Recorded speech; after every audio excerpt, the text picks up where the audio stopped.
So I'm going to start with my two pieces of advice that I always give, and I think these are important. And I keep saying these because I really want to drive home and hope people adapt these things. The first thing is to do problems. Today's problems from other recent reviews, exam problems. There's a lot of problems out there. And the nice thing is that there aren't that many topics. You kind of know what to expect on an exam like this because it's covered only a small part of the course. So you should go in there pretty confident to know, oh, there's going to be something from this, something from that. Let me just practice those problems so I can make sure I get those points. You know, our goal. You got to get them all. The other thing is to take care of your health. Make sure you get enough sleep. Make sure you're eating well. You're going out, getting some fresh air. The weather this next week doesn't look too bad. It's not a bad idea to go out and take a walk once in a while. All right. So our goal is to cover the problems. I'm optimistic that we will have plenty of time. And if you have questions at any point, feel free to ask. Because that's why we're here. All right. So number one. Find the distance between the centers of two spheres, x squared plus y squared plus z squared plus 8x equals 17 plus 2y plus 6z, and x squared plus y squared plus z squared plus 11 equals 8y plus 30z. Now, what are we doing? Well, there's a couple of things going on in this problem. First off, it tells us to find a distance, which means that we're going to, at some point, be employing a distance formula. So that's certainly something that we're going to have to do. And the other thing is that we need to say, all right, we need to find the centers of two spheres. And we're going to find the distance between the centers of those two spheres. So probably our first thing should be, let's focus on finding the centers of these two spheres. Now, if you look at, let's say, this one, this says this is the first sphere, and it doesn't look like normally how we think of a sphere. See, the normal form for a sphere would be something that has x minus h squared plus y minus k squared plus z minus l squared equals r squared. And HKL is your center, and r is your radius. You might think of this as sort of the standard form for a sphere. So if our equation is not given to us exactly in this form, but we're told it's a sphere, we need to put it into this form. So our goal is to make it in that form.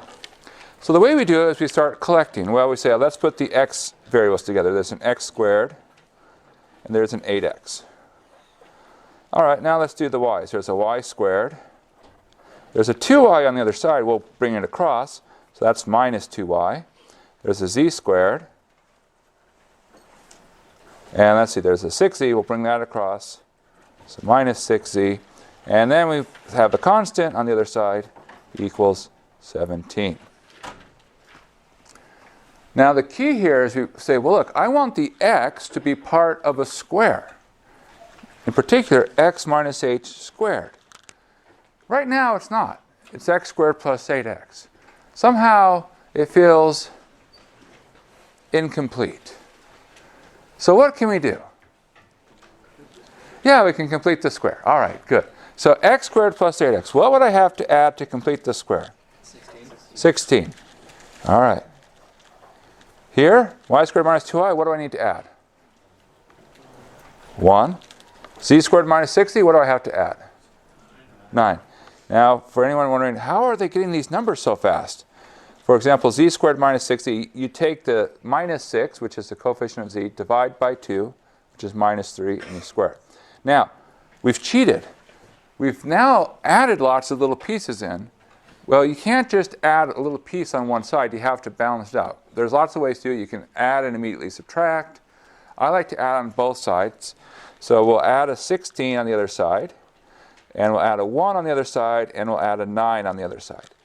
And therefore, we're still the same equation. Whatever we did to one side, we did to the other. So we get x plus 4 quantity squared, y minus 1 quantity squared, and z minus 3 quantity squared. So this is what comes from completing our squares.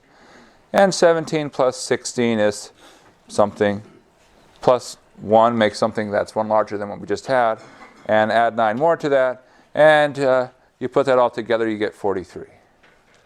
So, all right. So there's our sphere. Now, what do we care about for this sphere? The center. We care about the center. Do we need the radius? No. Not in this problem. Now, you could imagine that, of course, you can modify the problem. It says, instead of like find the distance between the centers of two spheres, you might have, well, find the distance between the two spheres, and then the radius is important. There was a quiz problem on that. So sometimes you need all the pieces, sometimes you don't. So our center is at the point -4. Because remember, it's x minus your h, so it's x minus minus 4, +1, +3. And we won't worry about the radius. Well, okay, that was good. So let's do it again, because we have a second sphere. Of course, we'll just sort of walk through the process. We gather all the x's together. That didn't take very long. We gather all the y's together, y squared minus 8y, leave ourselves some breathing room. Z squared minus 30z, and move the 11 across to the other side, minus 11. Y squared minus 8y, what do I need to add? 16. Now, is it plus 16 or minus 16? Plus 16. Yeah, it's always plus.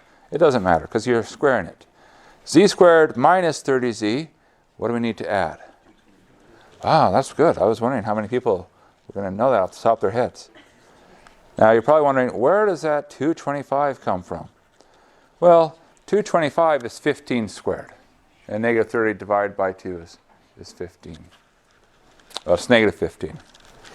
If you add negative 11 plus 16 plus 225 on this other side, you'll get a number. It's called 230. That's not important. What is important? Well, what's important is we're after the center. So we do our completing the square business. So we get x squared plus y minus 4 squared plus z minus 15 squared. And we get that our center is at 0, 4, 15. All right, so now we have our two centers. And so we now have, lo and behold, this piece. And we can apply the distance formula. So we apply the distance formula, and we will get that the distance is going to be equal to the square root of, well, you take the difference in the x values, so 0 minus 4, square that, plus difference in the y values, 4 minus 1, square that, and difference in the z values, 15 minus 3, and you square that. Now, if your problem were to say, simplify as much as possible, you'd keep going. So, for example, this is 4 squared is 16. This is 3 squared, which is 9. 12 squared, which is 144. Now, if it didn't say simplify as much as possible, right around here you could stop. But let's see if we can go any further. Add those up, you get square root of 169. Is that nice? Yeah, that is nice. Almost as if it had planned to be that way. Well, it was planned to be that way. Okay, good. We've had our good warm-up. All right. Number 2. Find the osculating plane of the curve t squared plus 2t minus 5, comma 1/3 t cubed plus 1, comma 2 natural log of 3 minus t plus 2t. And it's at a particular time. Time t equals 2. Now, sort of the philosophy of the osculating plane, it's said here, but I'll just sort of walk through it. The idea is I have this curve moving through three-dimensional space. And it's doing some type of thing. And what the osculating plane is trying to capture is what's happening at a particular moment. And when we think about a curve moving through space, there's sort of a couple of interesting things that come up over and over again. One thing is the location and the osculating plane. We didn't say it here explicitly, but the osculating plane contains your location. So if we think of this function here, this is our r of t, then what we'll have is that the osculating plane contains your location at time 1. So this is part of the plane. Now the other thing that might be interesting about this curve is how is this curve moving? And so you have this motion here. And all right, so sometimes, well, we'll get into it in a second here, but this is r prime of t. That's the motion. So you have r prime of 1, and that's the velocity. Why is it? Well, because I wasn't paying attention. There we go. That's why. Yeah, double check. Good. Yes. If possible, try to take your test in front of a room full of 100 people to point out your errors. All right. Well, okay. And what's the other thing it contains? Well, the other thing is there's this other concept called acceleration, r double prime. And so we need r double prime of 2, which is acceleration. Now, one of the things we should have said is that we're after a plane. So even if it hadn't been the osculating plane, anytime you see the word find a plane, what information are we going to be after? A normal vector and a point, right? So we can get that information from these things. So the r of 2 location, that gives us our point that helps us find the plane. R prime of 2 and r double prime of 2, this is going to give us our normal vector when we put them together. Because what's happening is with these two vectors and that point, there is actually a unique plane that contains both r prime and r double prime as vectors inside the plane and contains the point r of 1. And that's what's the osculating plane. In some sense, it's saying, what's the plane that best captures the behavior of what the curve is doing at that point in time? And brief side note, in the book, you'll sometimes see something called the TNB, and you won't need to necessarily use that. We don't use that language in exams, but of course you engineers, you might. Now, how does T and B fit into this picture? Well, T is a vector that points in the direction of motion. So T points in the same way as r prime. What is N? Well, N points perpendicular to motion, but still stays in the same plane. Essentially, it's the normal. If you decompose acceleration, there's a tangential part and a normal part. And so where does B fit into this picture? And the answer is that B is there.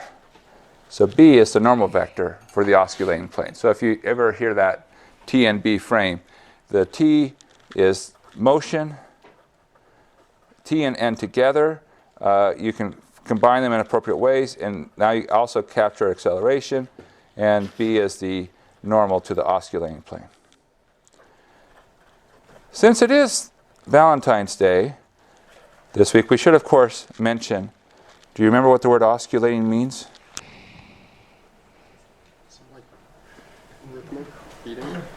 Well, it means kissing. It's the kissing plane. Oh, yeah, it's like, yeah, okay. A new word to learn for Valentine's Day. Hey there. You want to go do some osculation? All right.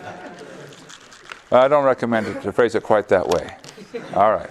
But anyways, we digressed. Let's get back on to our game.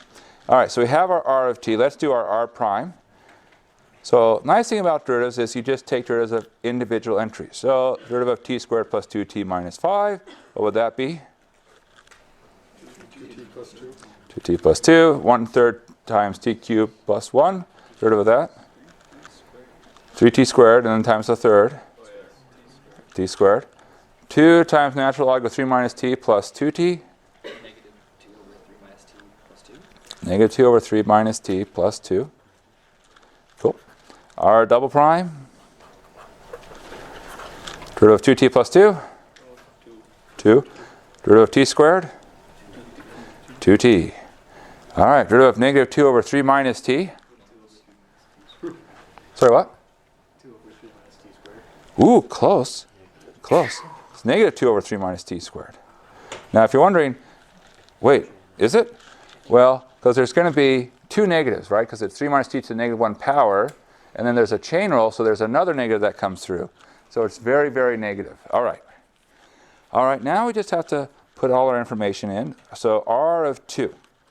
Okay, so we come here, we get 4 plus 4 minus 5. Well, that would be 4 plus 4 minus 5, 3. 1/3 times 8 plus 1. So that's 1/3 times 9, which is 3. We have natural log of 1 times 2 plus 4. That sounds like 4. So there's our r of 2. Our r prime of 2, we plug things in. We'll get 2 plus 2, which is 4. Wait, 2 times 4, 6. Yeah, 4 plus 2 is 6. I can do math sometimes. I just finished grading the Calc 2 exam. Oh, those poor Calc 2 students. They never saw it coming. Oh, I wrote a problem that I think 4 people out of the 1,000 students got right. So, yeah. Well, got completely right. A lot of people got a lot of points. All right. Anyways, back to the good days. Back to Calc 3. T squared, okay, that's 4. Minus 2 over 1 plus 2, 0. R double prime of 2, well, is 2, comma, 4, comma, minus 2 over 1 squared is minus 2. So we're almost there. We already have our point. What do we do to get the normal? Cross product. Cross product, yes. 6, 4, 0. Cross 2, 4, negative 2. And I'm going to hope that you can do the cross products. I'm not going to ramble too much about how you do cross products. I mean, obviously, there's a couple of ways to do it. You can just memorize things. I like to use the determinant setup. And even once you get to the determinant setup, there's a couple of ways to do that. So just remember ijk in the first row, first vector in the second row, second vector in the third row. And then you take the determinant. I just like to go down. I times 4 times negative 2 would be minus 8i. J times 0 times 2 is 0j. K times 6 times 4 is 24k. Then they go up. 2 times 4 times k, that's 8k, but we subtract. 4 times 0 times I is 0i, but we subtract. Which doesn't make a big difference when you're subtracting 0. Minus 2 times 6 times j is minus 12j, but we subtract that, so it really becomes plus 12j. So we end up with minus 8, 12, and 16. Now, if we were paranoid, which I suggest that you should be a little bit paranoid, what should you do? Dot product. Yeah. Well, you should either double check your work, but of course if you make the same mistake twice, that doesn't help. Dot product is the easy way to check, right? So minus 48, plus 48, and 0. Well, that's 0. Minus 16, plus 48, minus 32. That's 0. So the good. For sure, that vector is the right kind of vector. Now, do we have to use this vector for our normal? Just out of curiosity. No. Yeah. See, this is a normal. So you remember, normals, there's many of them. And in particular, notice how we have repeated, they all have something in common. If they all have something in common, you can scale out by that. So let's scale out by a factor of 4. So we can use, for our normal vector, negative 2, comma 3, comma 4. That works just as well. Anything that you scale. So sometimes it's just nice to get rid of common factors. And so we're ready to write down our answer. So we have our normal vector, which gives us our coefficients, minus 2x, plus 3y, plus 4z. Now to get the other side, because we don't have our answer yet, we need to use our point. So our point is 3, 3, 4. So minus 6 plus 9, which would be 3, plus 16. So that would make us up to 19. And that's our osculating plane. All right, good. Whew. All right, next problem. So the angle between a plane and a curve is found by taking the angle between the tangent line and the normal to the vector at the point of intersection. Find cosine of theta, where theta is the angle of the plane, 3x minus 2y plus z equals -4, and the curve 5 minus 2t plus cosine squared t, comma 3 plus t minus sine squared t, comma t squared plus sine squared t. All right. Well, so that's interesting. Now there's a couple of things that jump out to us right away. When we see cosine theta, what are we going to use? Well, dot product, but in particular, do we have a formula for it? Cosine theta is equal to u dot v over u. Yeah, so cosine of theta, u dot v, magnitude of u, magnitude of v. All right, so we're definitely going to be using that formula. So whenever you see a cosine theta, it's like, they're just testing us to know if we know this equation. And this is an important equation. We use this a lot. Oftentimes we use it implicitly when we talk about projection, which I think we'll get to in a later problem. Okay, so, which means we're after some vectors. Well, what's our vectors? One of the things is that, it says normal to the vector. This should have been normal to the plane. Typo. Sorry about that. Well, normal to the plane. What's the vector normal to this plane? 3, -2, 1. Yeah, 3, -2, 1. So the normal vector to planes, that's easy, right? You just read them off. Life is good. Now, of course, sometimes they do things a little tricky. They're like, So sometimes they'll do things like this. They'll say, they could have written it as 3x plus z plus 4 equals 2y, right? Because this is the same set of equations. So here you'd be tempted to say, it's like 3, 2, 1. No. Be careful. So make sure when you read off the coefficients, all your variables are on one side. Otherwise, you're going to get thrown off. Okay, now what do we need to do? Well, we found the normal to the plane. That's one of our vectors. What's the other thing we need to do? Find the tangent vector at the point. Well, we got to find the tangent line, right? Now, but here's the problem. If I want to find a tangent line, I have to know where that tangent line is happening. Because the tangent line isn't one thing. The tangent line changes as I move along the curve. So what am I going to need to do before I find that tangent line? Solve for the point where it intersects the plane. So before we can find the tangent line, we have to know where to do the tangent line at. So that means we have to figure out where this plane and this curve intersect, because it wasn't given to us. Oh my goodness. Well, let's hope we can figure it out. I think it shouldn't be too bad. So the idea is we really have x, y, and z. So those are our curve given to us in terms of x, y, z. So what we'll do is we'll take our x, y, z, and we'll plug it into the formula for the plane. And knock on wood, hopefully something nice happens. If not, we'll skip this problem and go on to the next one. No, I'm pretty confident something nice happens. Okay, so 3 times x minus 2 times y, and then plus z equals -4. All right, so we'll multiply out. We get 15 minus 6t plus 3 cosine squared of t.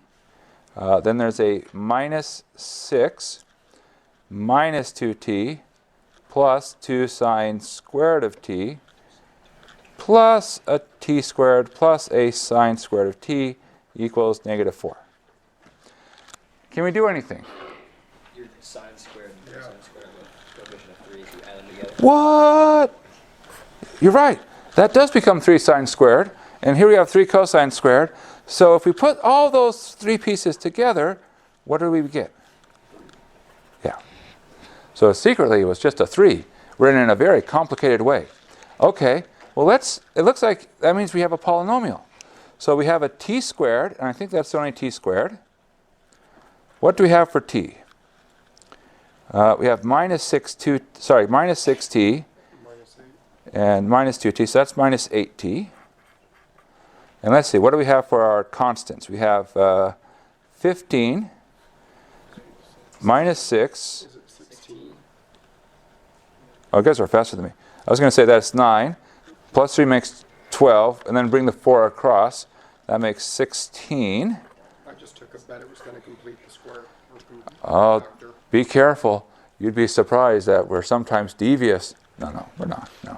We're gentle people. We're gentle. Gentle calculus people. All right, it does turn out to be 16, right? Because there's 15 plus 3 is 18 plus 4 more come from the other side. That's 22, but then you subtract 16. Now, t squared minus 8t plus 16, we've got to solve that. Someone said, ooh, maybe it completes a square. It does. It's t minus 4 squared equals 0. So that tells us we're at time t equals 4. Okay, so this tells us when we're looking for a tangent line. So that's good news for us. Now, what do we need? Well, if we're after we need the, where are we at? We need the tangent line. Okay, so how do you find the vector for the tangent line? Derive. Take a derivative, and Plug in t. we plug in the right t. So we know what we're looking for. We say, okay, now we have our tool. We don't even care where we're really at. We don't need the point of intersection because we're not actually going to find the tangent line. What we're really after is just the direction vector of the tangent line. So if we take our direction vector, where are we at? Well, let's just sort of update here. So we have our r prime of t. Taking derivative entry by entry, we'll get minus 2. And the derivative of cosine squared of t, well, that's 2 times cosine times negative sine. And just on a side note, do you remember what 2 times cosine times sine becomes? Sine of 2 theta. Yeah, it's sine 2. Yeah, so in this case, sine 2t. Sine 2 theta if it was theta. So I can write that as minus sine of 2t. It'll be easier to write it that way. In the next entry, it'll become 1. And if you do the same thing with the derivative of sine squared, the derivative of sine squared would be 2 times sine t times cosine t. So this would also be a minus sine of 2t. And in the last term, we'll have a t squared. That's 2t plus. And this would be a sine of 2t. Okay. So we plug in our 4. And in this case, we're just going to get something that is not going to look nice because we have sine of 8. And the way you write sine of 8 is sine of 8. That's it. There's nothing else to be done. So, well, that's okay. Remember, it didn't say we have to simplify our answer. It just said we have to give an answer. All right, so we're almost done. So, in essence, we have our two things. So we have our original vector, which the normal to the plane. We could think of that as our u. We have this vector, which we can think of as our v. And so we can say that our cosine of theta is equal to, now we'll take u dot v. So I'll just do that as we write it down. So it's 3 times this part. So 3 times minus 2 minus sine of 8. And then minus 2 times, so plus minus 2 times 1 minus sine of 8. And then 1 times 8 plus sine of 8. So that's u dot v. Then the magnitude of u, that's the square root of 3 squared plus negative 2 squared plus 1 squared. And the magnitude of v, well, minus 2 minus sine of 8 squared plus 1 minus sine of 8 squared plus 8 plus sine of 8 squared. And now, what do we do next? A lot of algebra. Someone said walk away. That is the correct answer. We're done. It didn't say to simplify it. It just said find it. That's it. There we go. Now, if it had said simplify, we'd keep going. But it didn't. So it's like, okay, life is good. We move on. So it's just nice. Not everything has to be simplified. Not everything should be. Okay, number 4. Find a sub t and a sub n for the curve et, comma 2e to the minus t, comma 2t. And simplify your answer as much as possible. Now, generally speaking, there are two methods. And you should be familiar with both.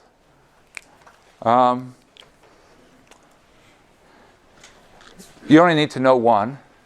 So we'll talk about both. And the students, at least in my experience, I think students really prefer the sort of the algebraic way. So let's talk about the algebraic way. So if you're going to do it algebraic, here's what happens. You're going to find, so we're going to call this r of t. You find the magnitude of r prime of t. That's your first step. Okay? Which means you take a derivative and you find the magnitude of it. And you should try to simplify as much as possible. And in particular, if it turns out that there's no square roots, oh, happy day. Happy, happy day. I see I can't spell the word possible. As much as, let's just say simplify. There we go. At least I got that part right. Simplify. All right. Then the next step, and this is fun, is to say, well, if I want the a sub t, I just take the derivative. And that's it. That's a sub t. Now, that's why if you simplify, taking the derivative is very nice. If you don't simplify, it gets messy. And then the last step, you say, well, okay, that's fine. That's a sub t. How do you find a sub n? Well, you use the following formula. A sub t squared plus a sub n squared is equal to the magnitude of r double prime of t squared. And then you solve for a sub n. All right? So that's it. That's the algebraic. Now, when does this work? It works really well as long as your magnitude of r prime is clean. Especially if you can get rid of the square root. It's beautiful. It's beautiful. If r prime is really messy, it can get, let us say, unpleasant. So we'll talk about a second approach in just a second, but let's go ahead and carry this approach out. So what is r prime of t?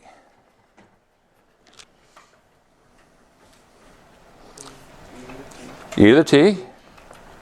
Negative e to the negative t. Well, minus 2, e to the minus t, and 2. So the magnitude of r prime, the square root of e to the t squared plus minus 2 e to the minus t squared plus 2 squared. Now, it's not going to happen every time that it cleans up nicely, but we should hope for it. We should have hope. So in particular, we should hope that we can simplify the inside so that it's really a square root of a square. Does this factor in a nice and convenient way? Yes. If you rewrite it, so after a while you get used to certain patterns and coefficients. So like when you see 1, 2, 1, you say, oh yeah, that looks like a square. Another common set of coefficients you'll see is 1, 4, 4. So if I rearrange the terms, what's happening is that this 4 secretly is actually not a 4. I know it looks a lot like a 4, but what it really is, it's 4 and then e to the t and e to the minus t. Now why is that? Why that? Well, notice that e to the 2t is really e to the t squared. And the last term is really 2e to the minus t squared. It's like, oh, look at the e to the t and e to the minus t. They become 1. So even though it doesn't look like there's an e to the t and e to the minus t originally, it's just sort of an unwritten part. So what happens is that this is really the square root of e to the t plus 2e to the minus t quantity squared. Or e to the t plus 2e to the minus t. Now technically you'd have to have an absolute value, but we don't need to worry about that in this case. Why not? Well, because, well, it is a magnitude, but why do we need to worry about absolute value here? It can never be negative, right? E to the t is never negative. So absolute values aren't needed. Absolute values need not apply. All right, so we're almost up to the point where we have a sub t. So for that, we take the derivative of our simplified form, e to the t plus 2e to the minus t. And what do we get? E to the t and Negative 2 e to the t. minus 2e to the minus t. All right, so there's a sub t. Now for a sub n, which means we got to go into r double prime. So I'll just write that down. That's e to the t, comma 2e to the minus t, comma 0. So we have that our a sub t squared, so e to the t minus 2e to the minus t squared, plus a sub n squared, which I don't know yet, is equal to the magnitude of this thing squared, which is you just square each piece and add it up. And because we're squaring at the end, see how magnitude squared? There's no square root. Now, if we expand this first term, that's e to the 2t. Then we're going to get a minus 4. Isn't that the magnitude of one? This part?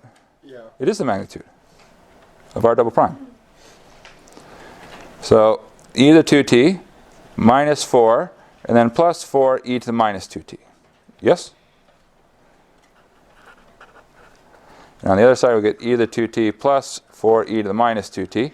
And if you've lived a good life, a good, clean calculus life, been nice with your algebra, treated it well, brought it flowers on Valentine's Day, beautiful things happen.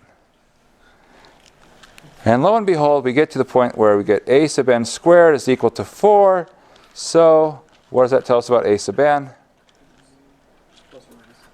It's 2. Now, you might say, why is it not plus or minus 2? A sub n is always positive. That's one of our built-in assumptions. Well, a sub n is not a vector, so it's not that it's a negative vector. It's just a sub n is always positive. Okay, so that was the algebraic approach. And at that point, you're probably going to be like, cool, let's move on to the next problem. But we could also have some fun and talk about the geometric approach. So what's the geometric approach? How is it different?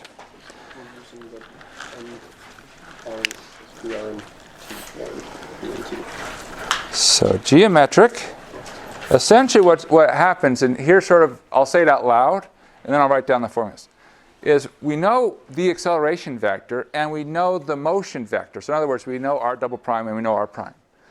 So if I want to say how much of acceleration points in the direction of motion, I project. So there's a projection of acceleration onto motion, which says that if I want to find a sub t, and what I can do is I can take r prime dot r double prime, and I divide it by the magnitude of r prime. So that's what would be the projection. Or really more specifically, that's the length of the projection vector.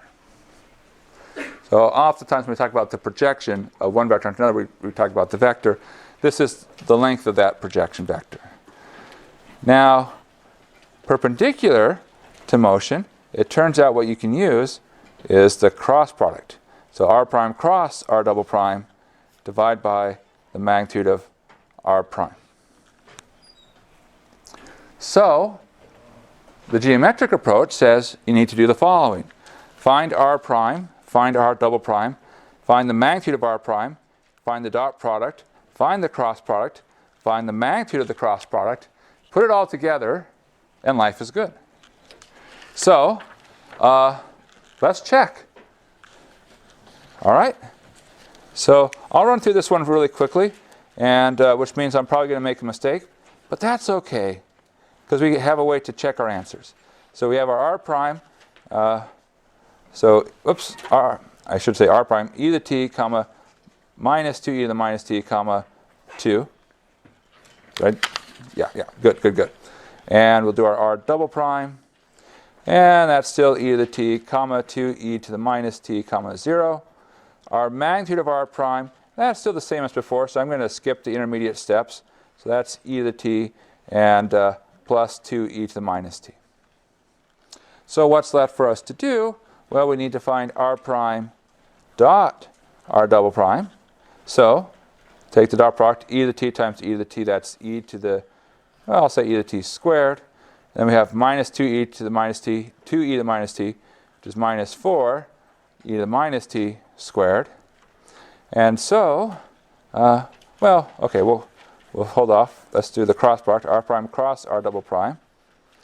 And that would be I, j, k. Now, probably the more you're going to get from watching me do this is like, we should use the algebraic approach. That seems like less work. You are correct.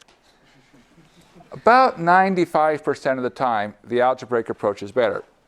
So, one of the things you can think about is the following. When would we want to use this geometric approach? And I'll tell you the answer. When we use the geometric approach is when we want it at a particular point. So sometimes you can have an absolutely atrocious curve, which is just terrible to work with when you try to take the magnitude of r prime. And if you're having if the magnitude of r prime is terrible, and then you try to take the derivative of it, forget it. Forget it. Game over. Move on.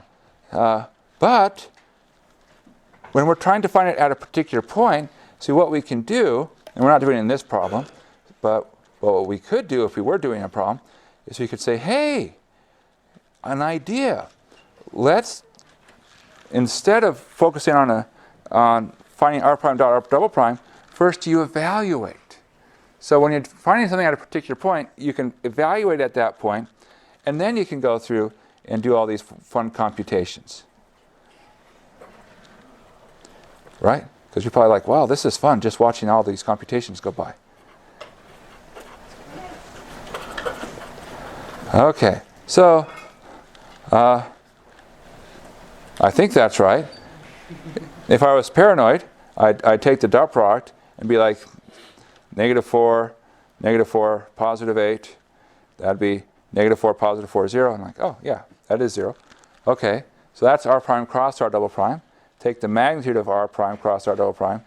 And I'm sorry. I know you're probably like, I want to see the next problem. It looks really cool. But I just want to show you that there is this other method. And so you can actually check to see if you're doing it right. Well, what does this turn out to be? Well, wait a second. Hey, let's save ourselves some work. Let's be smart. Look at this vector. It looks kind of familiar. Very familiar. Have we seen this before? Yeah. It's almost, now it's not exactly, but it's really close to r prime. Notice that if you take the elements of r prime and you multiply by 2, and you were to rearrange, so 2e to the t minus 4e to the minus t and 4. Now, of course, the order doesn't change the magnitude. So if this is really more or less like 2 times the size of r prime, then the magnitude of r prime cross r double prime will in this case turn out to be 2 times however large this magnitude was. So e to the t plus 2e to the minus t. I'm just saving myself a little bit of work. And okay, so that's good. So that says a sub n is really easy because take that e to the t plus 2e to the minus t, divide that by e to the t plus 2e to the minus t. And of course these cancel, so we end up with 2, which is good. And a sub t, well, if you were to do that, where did we go? Oh, there we are. What could you do here? Well, it's a squared minus b squared. So you can write that as e to the t minus 2e to the minus t times e to the t plus 2e to the minus t. And then you can divide it by magnitude of r prime, which is e to the t plus 2e to the minus t. And you get cancellation again, leaving us with e to the t minus 2e to the minus t, which is the same as before. So this just shows you that both methods work. One method, I think, is a little bit more straightforward and people are more comfortable with. You would get full credit for either method. We're not going to tell you, you used this method when you should have used that method. Unless it specifies, use whichever method you're comfortable with. you have 75 minutes, a luxurious amount of time. You can enjoy your time walking through the daisies. That is the first exam. Unlike the second and third exam, where it's going to be a little bit more of a fun, stressful race. But this is just an enjoyable walk. Okay. All right. Well, we have a lot of curve problems to start with. Well, that's all right. So we have velocity. E to the minus t, t plus 1 to the minus 3 halves, 1 over 1 plus t squared. And we have a location at time 0. We are at the point 1, 3, negative 2. Where does the particle go as time goes to infinity? So what's the long-term behavior of this particle? So to understand that, what do? Well, we're interested in position, or if you like, location. We're given velocity. What's the relationship between velocity and location? Yeah, let's integrate. If you integrate velocity, you get to position. Okay, so we're going to say we have the integral of velocity. So this is saying, how do you integrate? Well, the answer is you integrate term by term. So this is like, Calc 1 type integrals are the type of integrals you should expect. We're not going to throw you something crazy. You don't need to know any weird things like trig substitution. You think arctangent's weird? Arctangent is beautiful. I mean, my goodness, we need to make a calculus 4 just about the arctangent function, all the things that you can do with it. All right, so we go through, we integrate term by term, no big surprises. Integral of e to the negative t? Yeah, negative e to the negative t, good. This one might, no, I think you'll get it. T plus 1 to the minus 3 halves. 2 t plus 1 to negative 1. Yeah, so the t plus 1 to negative 1 half, that's the easy part. And then we flip negative 1 half over, it becomes negative 2. And 1 over 1 plus t squared. Yeah, of course. Of course. It wouldn't be a proper calculus review if we didn't have arctangent somewhere. Now remember that when you take an antiderivative, you also need constants. So you can either add a constant individually into each entry, or you can just add a sort of a c, comma d, comma e. A constant vector, if you will. So this is position up to figure out what the constants are. So now we plug in time 0. So at time 0, well, we plug in 0, we get, here is negative 1. We'll have negative 2 times 1 to the minus a half, which is negative 2, and arctangent of 0, which is 0, plus our constant c, d, e, should correspond to 1, 3, negative 2. So that tells us, that tells us negative 1 plus c should equal 1. So negative 1 plus c equals 1. Negative 2 plus d should equal 3.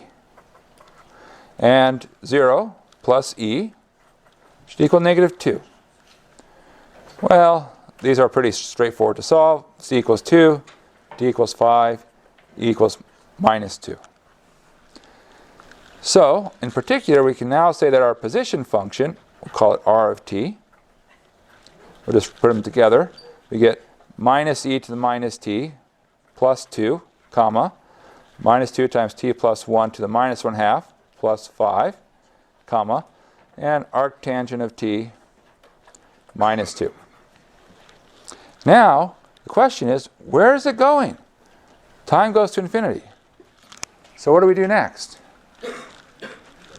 Yeah, we let time go to infinity. It's really a limit. So we're after the limit as time goes to infinity of r of t. Well, the nice thing about limits and vectors is you really just say, look in each slot. So we just have to go through here one slot at a time. So we start.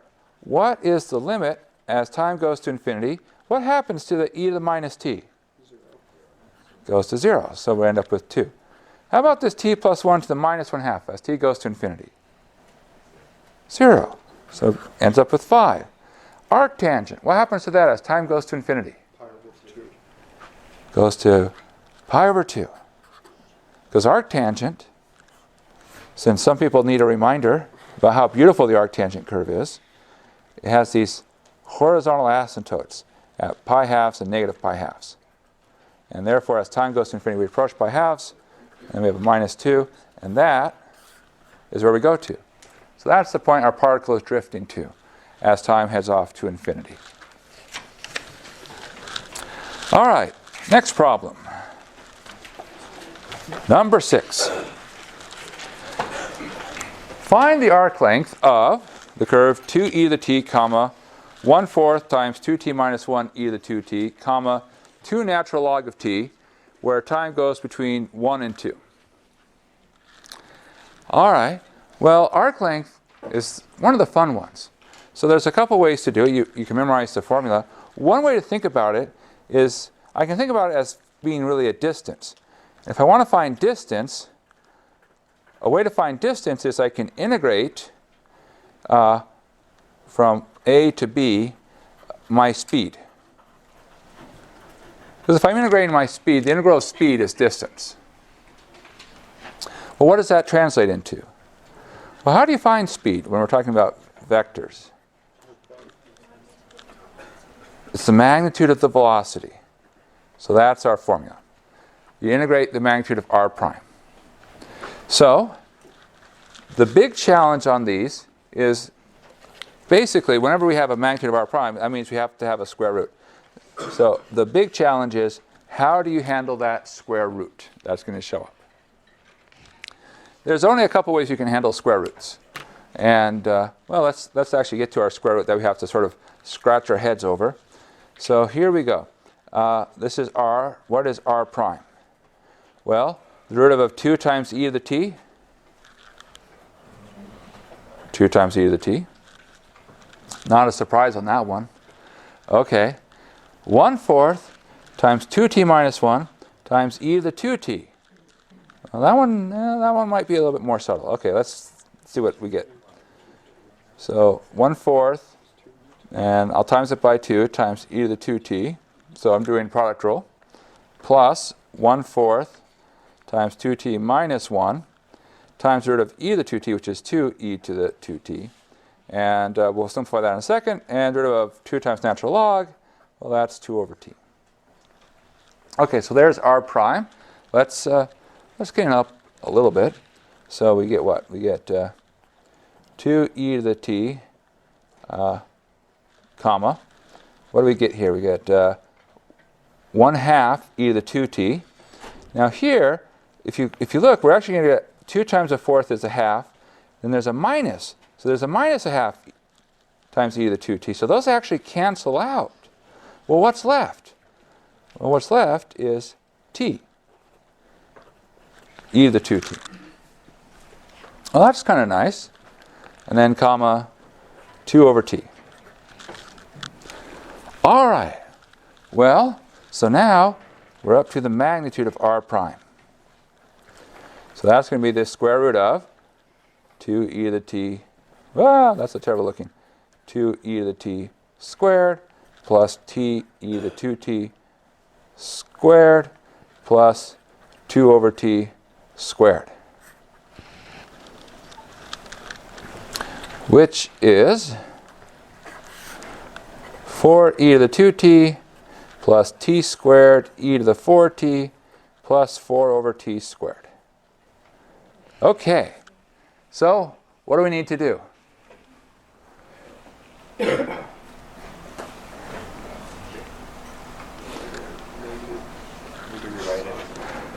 Aha, rewrite it. Yes.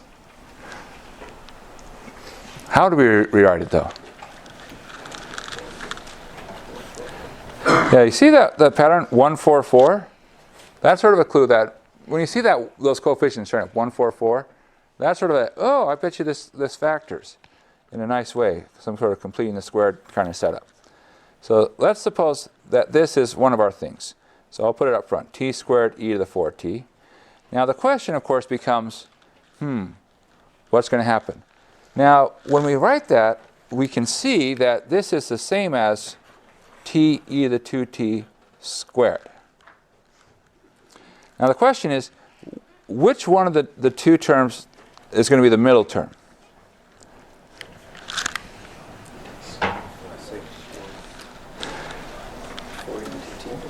I think this one has a better shot because the middle term should involve e to the 2t. So let's write that in the middle, and we'll come back and visit it.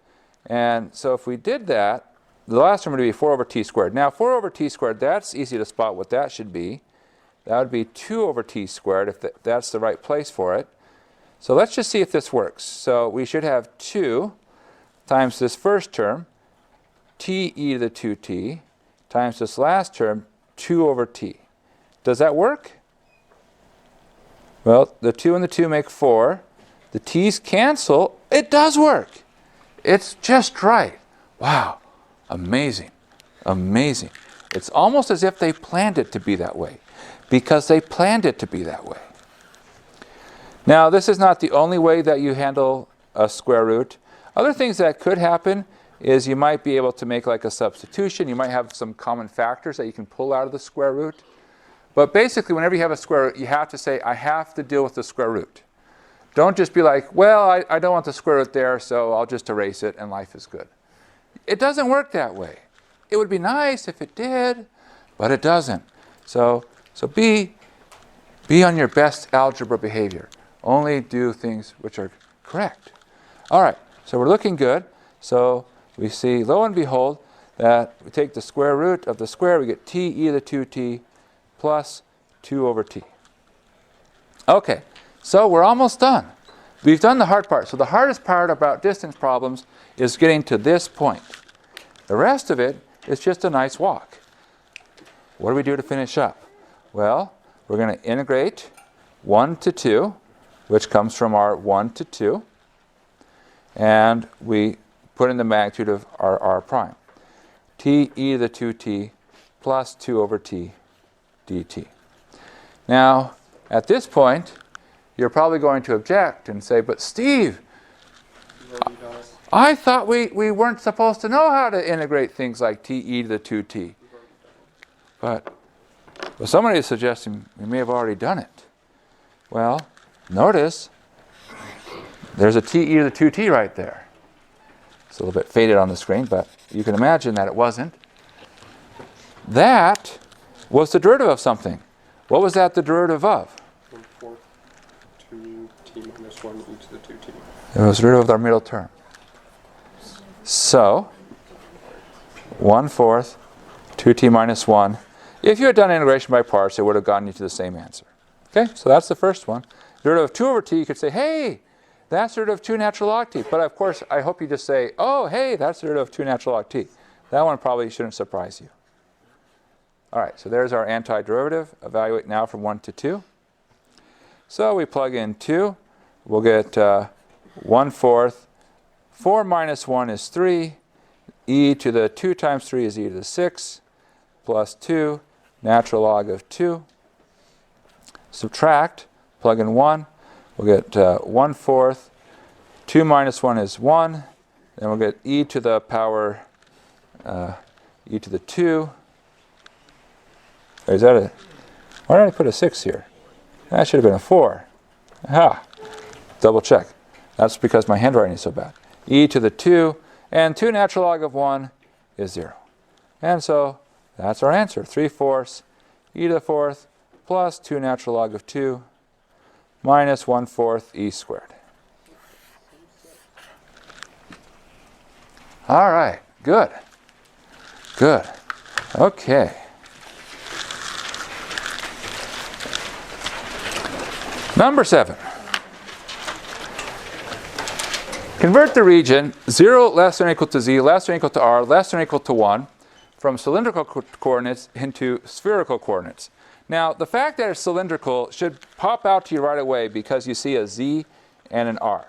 Whenever you see z and r together, that means cylindrical coordinates. So even if it hadn't said there was cylindrical coordinates, we would know. Now, the thing is that it's not so clear what's going on here. So what we're going to do is we're going to just piece things together. You see how we have 3 inequalities? We're just going to pull each inequality and take it one by one and understand the shape. So 0 less than or equal to z. Another way to say that is z is greater than or equal to 0. What does that look like?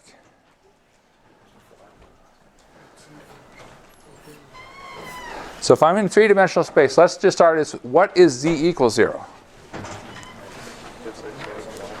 The z equals 0 is the xy plane. And if I want to be greater than or equal to 0, where am I in relationship to the xy plane? Above the XY plane. Yeah, we're upstairs. We're above the xy plane, so we're up here. Above the xy plane. So that's the first inequality. So I'm on top of the xy plane, above it. Now we'll come to our next inequality. Z less than or equal to r. So let's start with something a little bit easier. What does z equal r look like? It's a cone. It's what? Cone. Is it? It's an inverted cone. It is a cone. Yeah. So if you're not sure, you can always think about drawing things in what I would call the RZ plane. And z equals r is a nice line coming out. But now what you do is you just rotate around. And if you were to rotate this line around, what you would end up forming is a cone. So it's a cone. That looks something like that. Now, where do I want to be in relationship to this cone? Because that's z equals r, z less than or equal to r. What is that? It's everything inside. We're below it. Because I'm below z equals r. Z is less than r. So down here, it's what happens when we spin this piece around. That's what we're forming. Now we have one more piece, namely this r less than or equal to 1. What does r equal 1 look like? It's a circle. Well, r equals 1 would be a unit circle if we were in what coordinate system? Polar.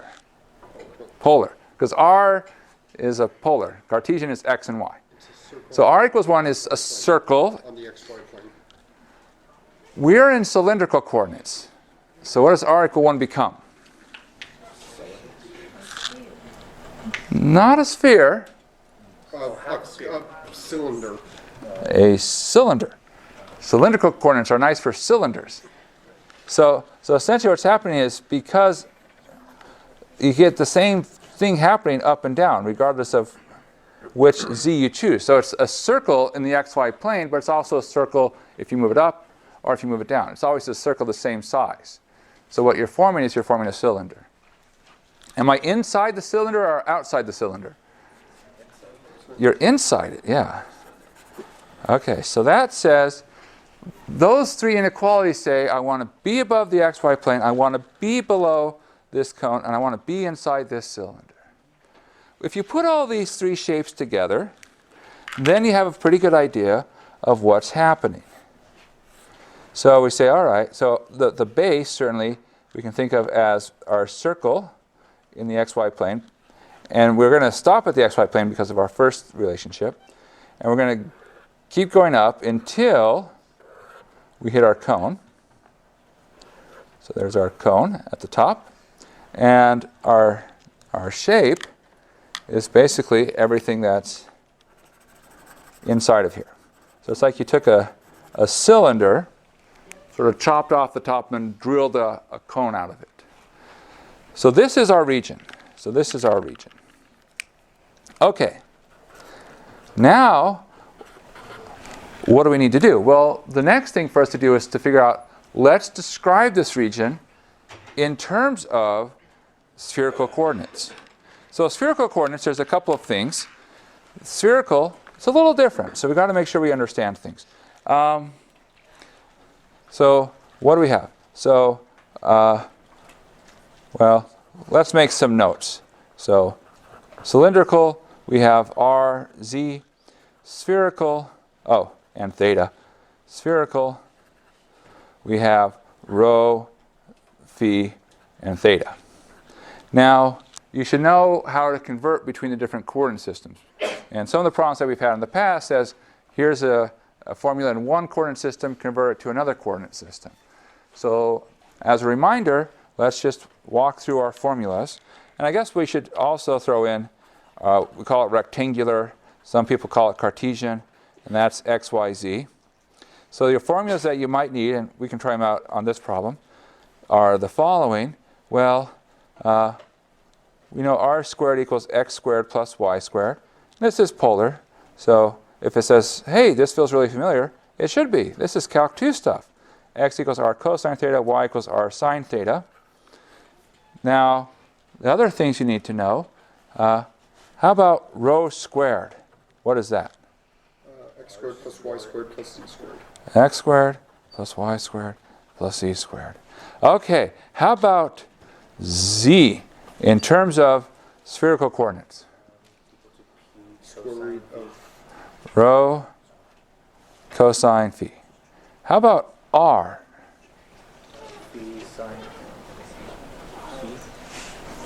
Rho sine phi. Yeah. Rho sine phi. Yeah. And that's basically it.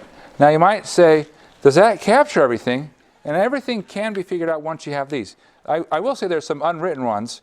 I'll write them down. Theta in spherical becomes theta in cylindrical.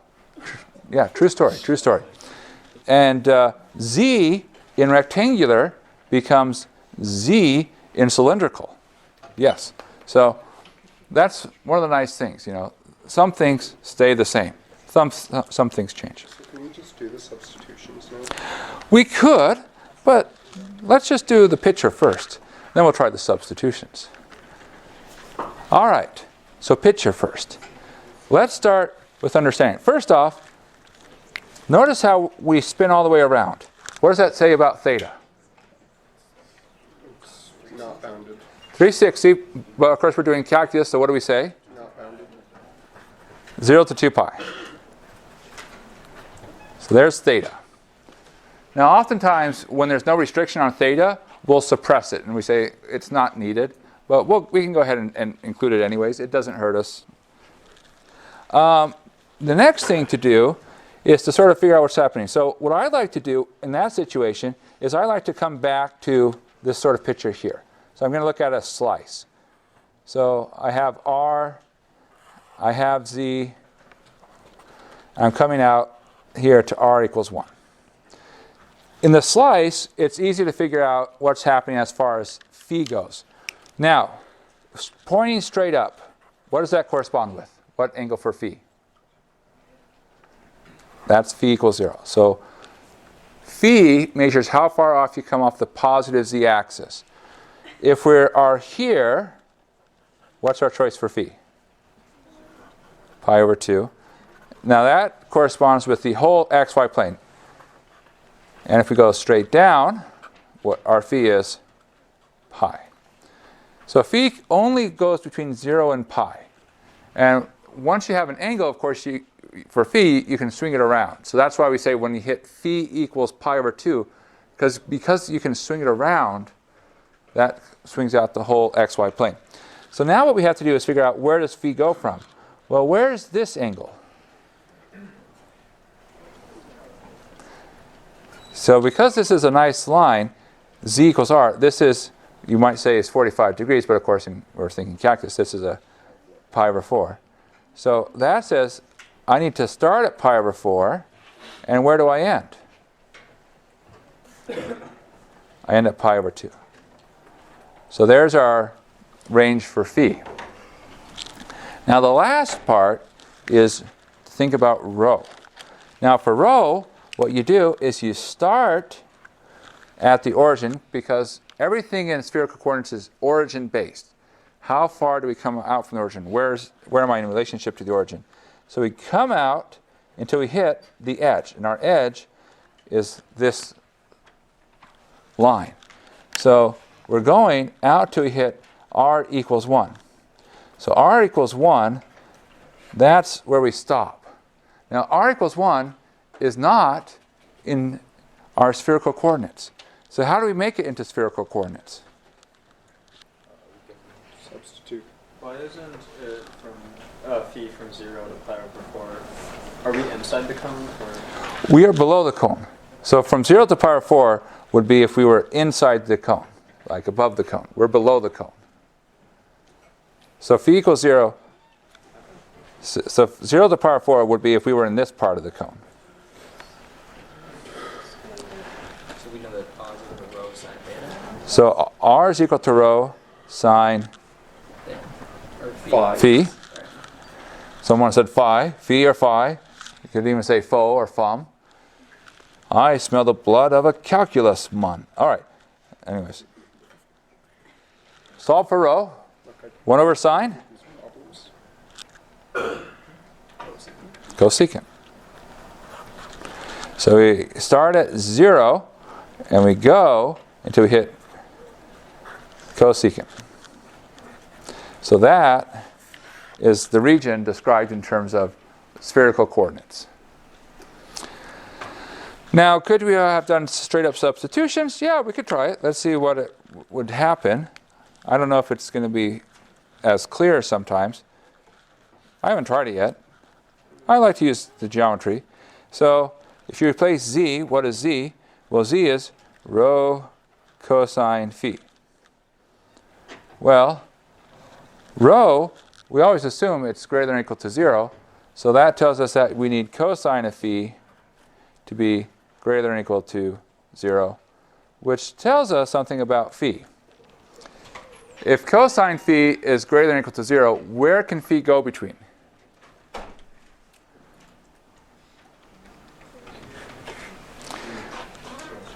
So that says, just this part alone says I'm somewhere between 0 and pi halves.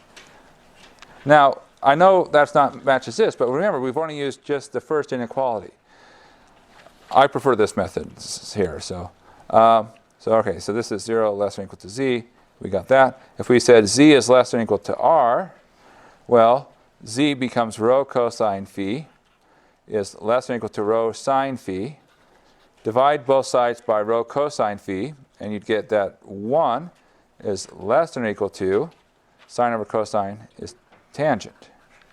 Well, when does tangent phi equal 1? Pi over 4. Pi over 4. So when is tangent of phi less than 1? When we're below pi over 4. So this tells us that phi is below pi over 4. So now if you say, okay, phi has to be between 0 and pi halves. Wait. No, sorry. I read this backwards. Tangent of phi has to be bigger than 1. So that's the bigger than side. So phi, see, now if you combine these two together, you get your restriction on phi. The last inequality, r less than or equal to 1, well, that's actually what we just did up here. It becomes rho sine phi less than or equal to 1, which becomes that rho is less than or equal to cosecant phi, which is what we get. I think drawing a picture is a very good strategy, and that's the one I would prefer. Okay, I need to go a little bit faster, I'm sorry. All right, fewer pictures, maybe fewer problems with curves, he says. And there's a lot of curve problems on this. All right. Well, I think it's fair to say that on the exam, there's going to be a good mix of problems that involve curves and problems that don't involve curves. So make sure you're comfortable with both topics. All right, so given a line and a plane, we say that the projection of the line is what results from taking every point on the line and sending it to the nearest point on the plane. And so let me draw sort of a picture of what to think of. So I have a plane, and then there's this line in space that hits the plane. Okay, so here's my line. And what you can do is, if I have this line, I can just sort of like push it down. So every point drops down to its nearest neighbor, and I produce a line that's in the plane. So one way to think of it is that you can think of it as that there's this bright light way off here shining down, and it casts a shadow on the plane.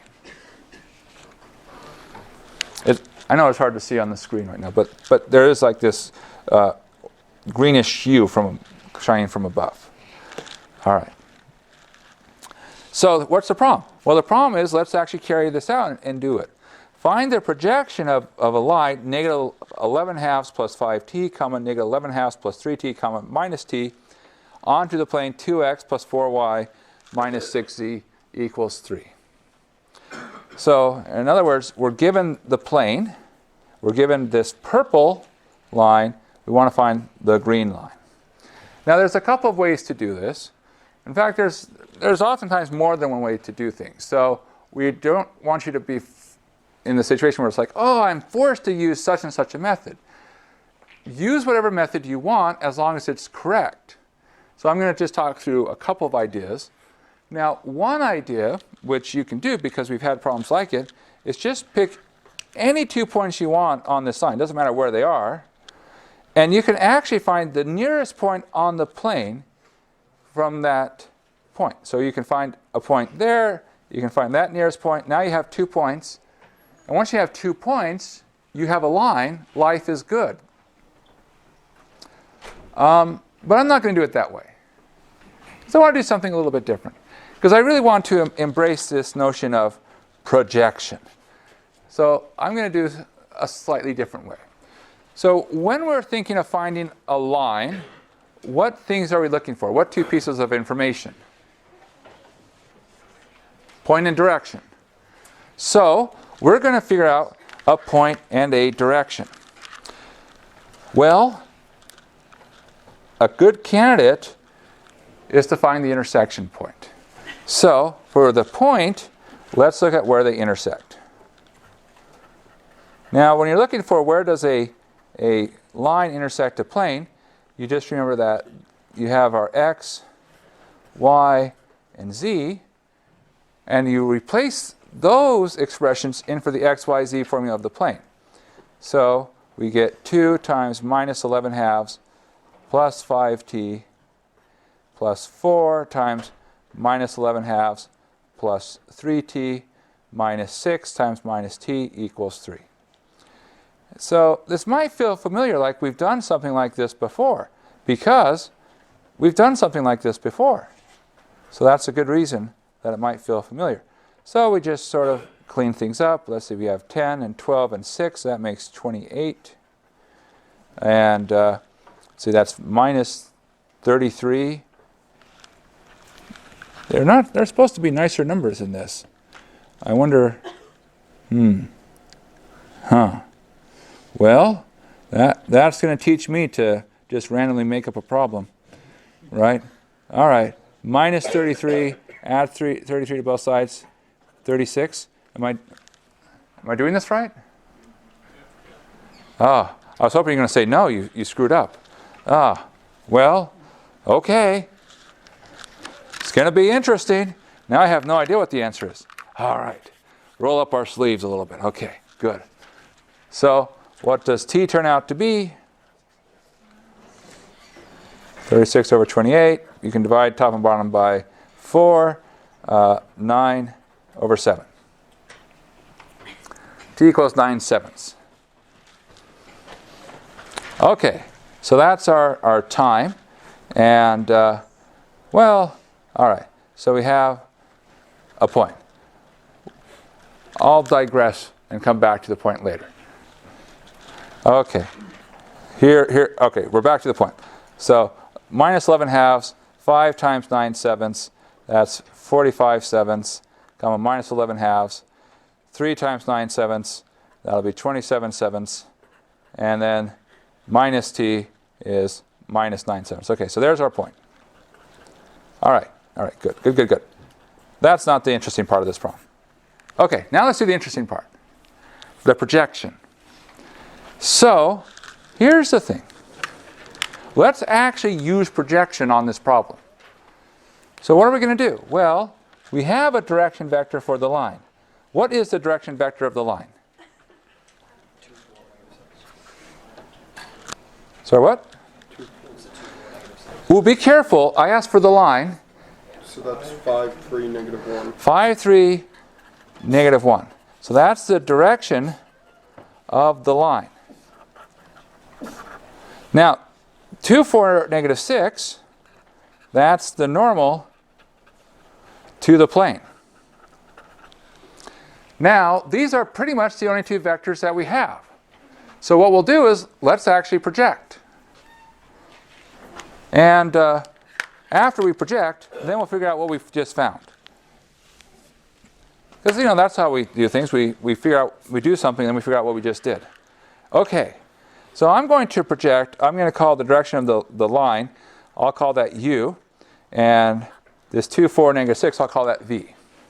And I want to find the projection of the vector u onto the vector v. And remember, that's u dot v over v dot v times v. So that's the formula for projection. Well, let's see. Hopefully these numbers work out.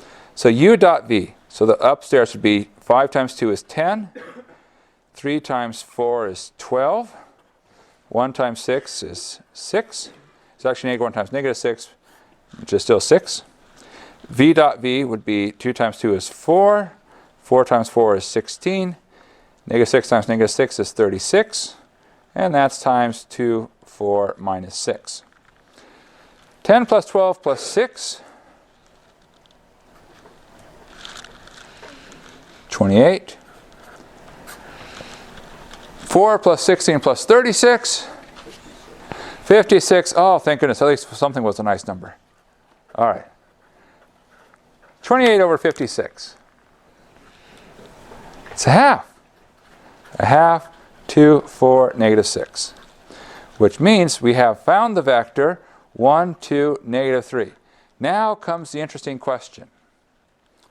What is this vector, and is this useful to us? Isn't it perpendicular to the plane? Isn't that just the line itself is the projection?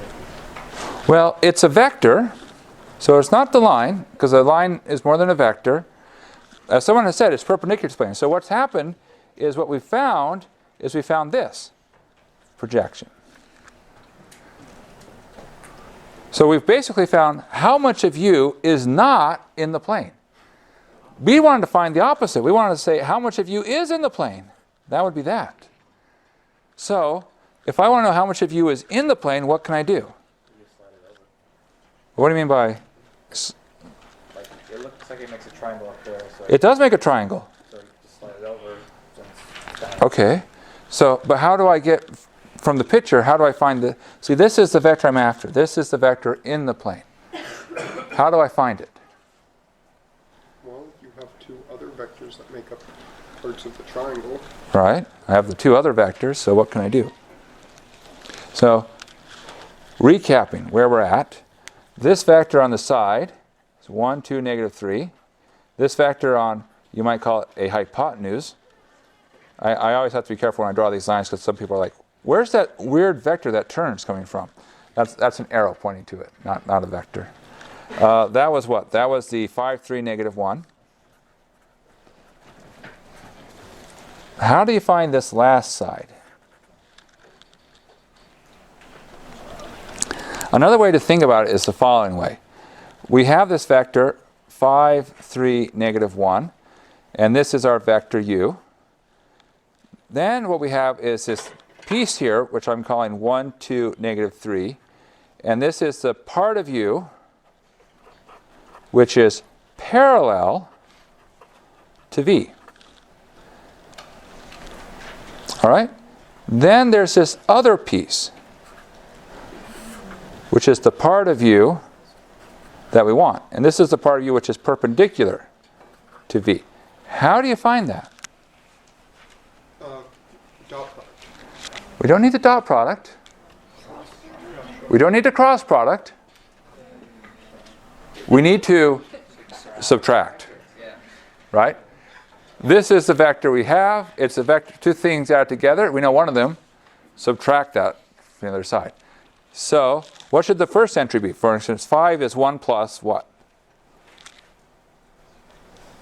I know that's a tricky one. 4. 3 is equal to 2 plus what? 1. Right? 3 equals 2 plus 1. Negative 1 is negative 3 plus what? 2. So this 4, 1, 2, that's the part of u that's perpendicular to v. So the story here, the moral is, this vector this is our direction of the projected line. Okay? So how do we get our final answer? Well, we have the vector, yep, and we have the point. The only thing we don't have is space. So you write down the answer, and then you box it. See how I'm boxing the answer? That way it's easy to find. Okay. But anyways, it's just the point and the vector. I don't think there's anything useful to learn from here. We'll do more problems. Okay. All right. Number 9. Find the curvature at time t equals 0 for the curve 2e to the minus t plus cosine of 3t, comma 4 arctangent of t plus 3t minus 2, comma t squared plus 5 sine of t. What? What does it mean curvature? Does that mean like the acceleration? Oh, curvature means how bendy is your curve.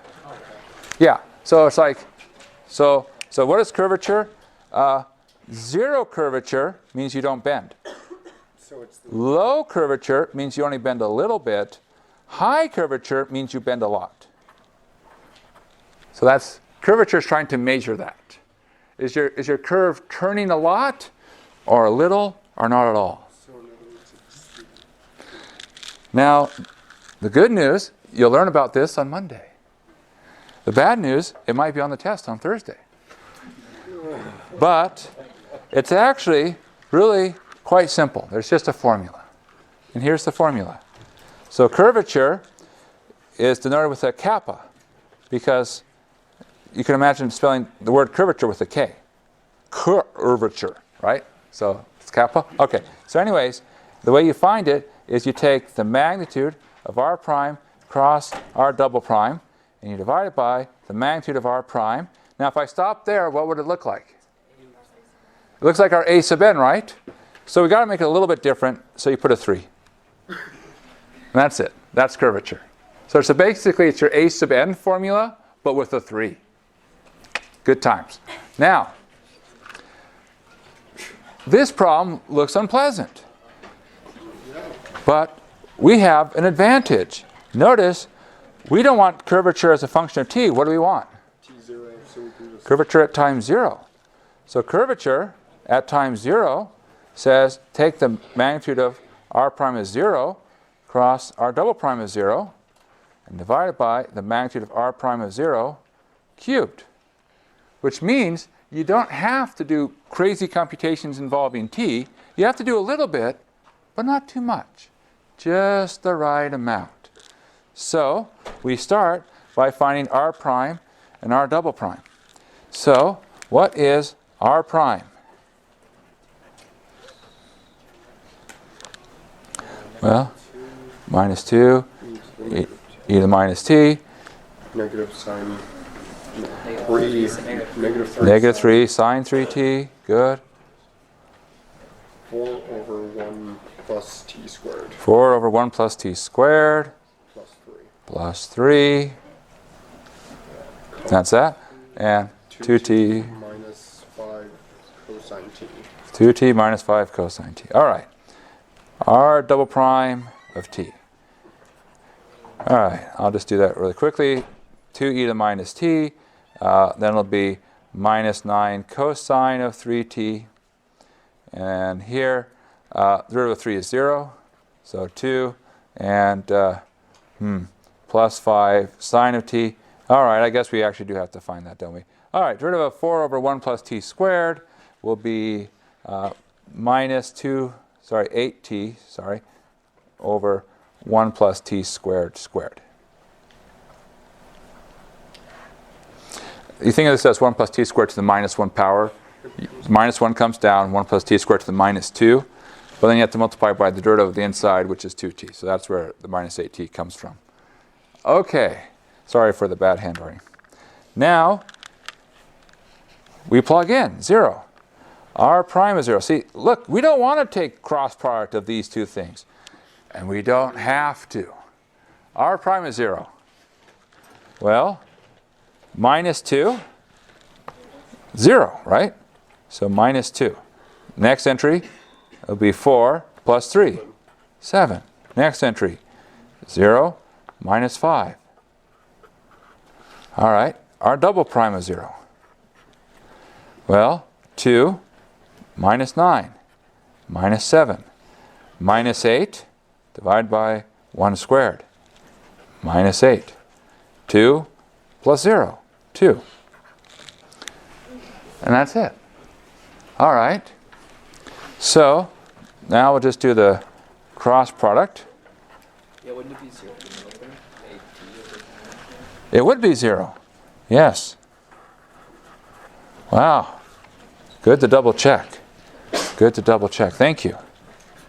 I, J, K, minus 2, 7, minus 5, minus 7, 0, 2.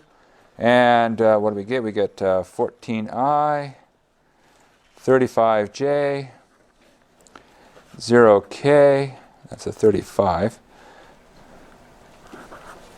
And then other direction we get plus 49K, 0I, and a plus 4J.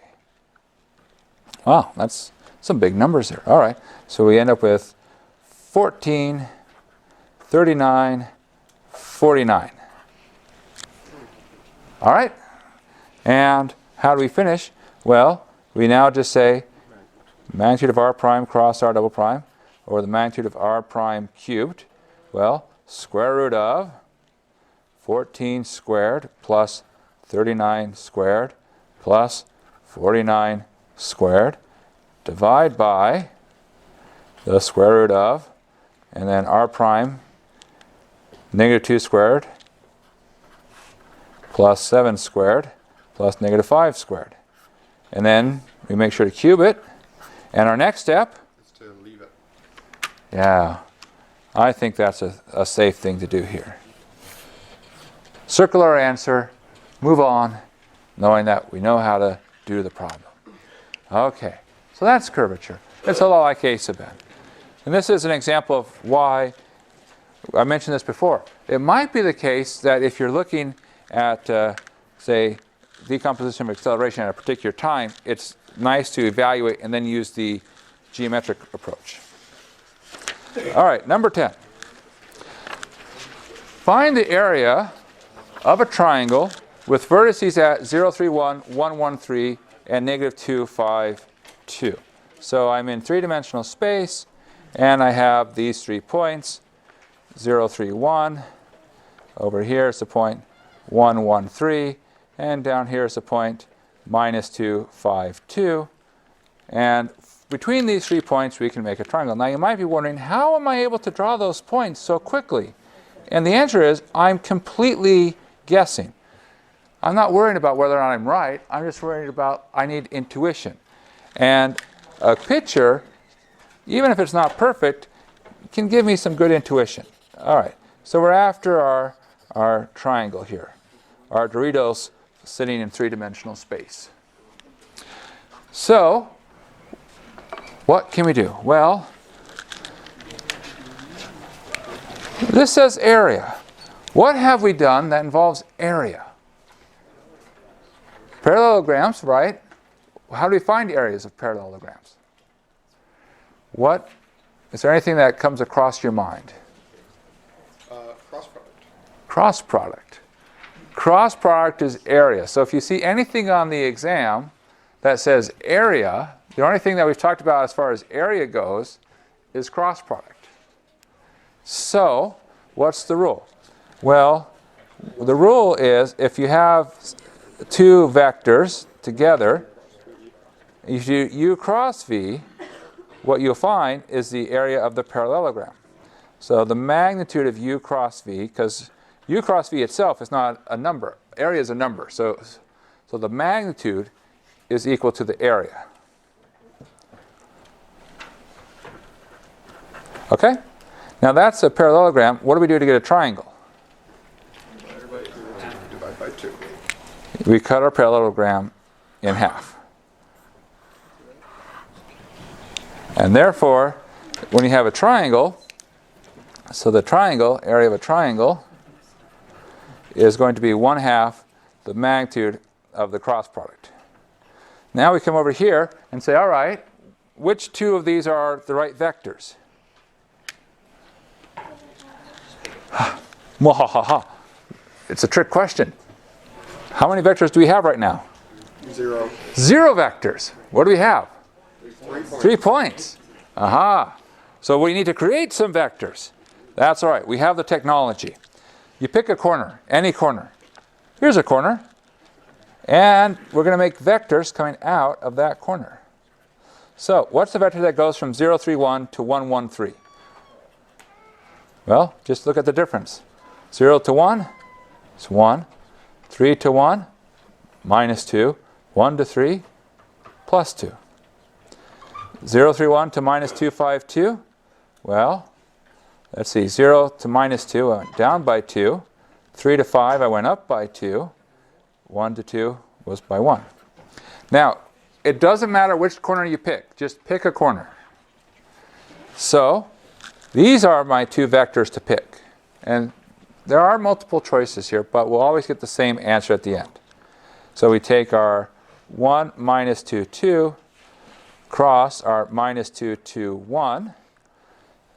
And unlike the last problem, these look like reasonable numbers. So we can hopefully get through that one pretty quickly. Minus 2i, minus 4j, plus 2k, minus 4k, minus 4i, minus j, minus 6, minus 5, minus 2. Is that? Minus 6, plus 10, minus 4, 12, minus 10, minus 2. Yep, okay, minus 6, minus 5, minus 2. Okay, from here, we're almost there. So our area is 1/2 times the magnitude of minus 6, minus 5, minus 2. So that's 1/2 times the square root of negative 6 squared plus negative 5 squared plus negative 2 squared. And if you wanted to, you could actually work on the inside a little bit. That's 36 plus 25, which is a number, 61, I think, plus 4 more. So 65. All right.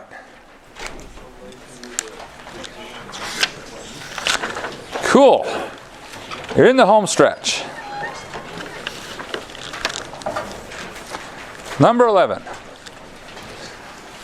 Find the volume for the solid described by the equations in cylindrical coordinates by 1 minus 1/2 r less than or equal to z less than or equal to the square root of 4 minus r squared.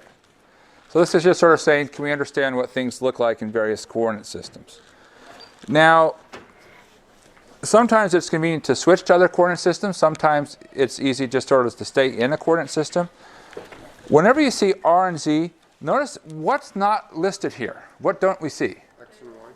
Well, theta. We don't see theta. Because we see cylindrical coordinates. We see r and z. If you don't see theta, that says it looks the same no matter how you spin it. So it's something which has nice symmetry around the z-axis. So there's no theta. This implies symmetry around the z-axis, which is good. Now, once you have that, oftentimes it's just easy to sort of say, well, let's think about what's happening here if we were just to graph in r and z. See if we can understand these shapes. And once we understand these shapes, we'll spin them around. So let's start with the square root of 4 minus r squared. What does that look like? It looks like a circle of radius 2. So that's the square root of 4 minus r squared. And we're below that. 1 minus 1/2 r. What does that look like?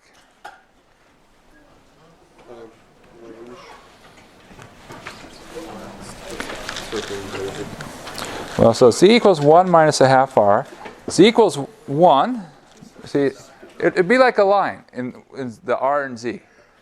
Where does it hit the r axis?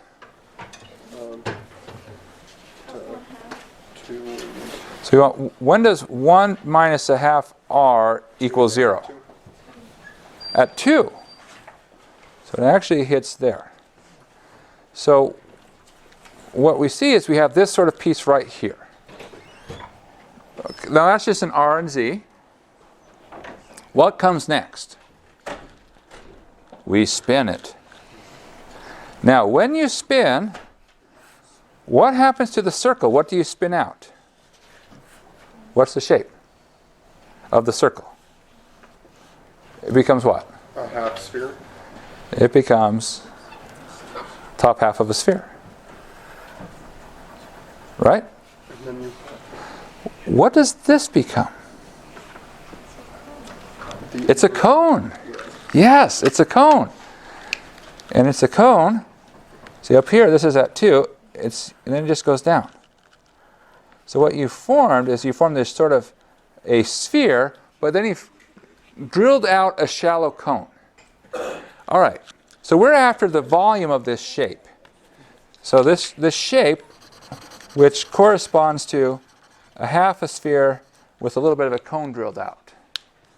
Well, so let's start with the half a sphere. The volume of a whole sphere is 4/3 pi r cubed. We only need half the sphere. So that's 1/2 of 4/3 pi. And what is r? 2. R is 2. So 2 cubed. So this is the half sphere. And now we need to subtract the cone. Well, we also have the volume for a cone. It's 1/3 pi. What is r?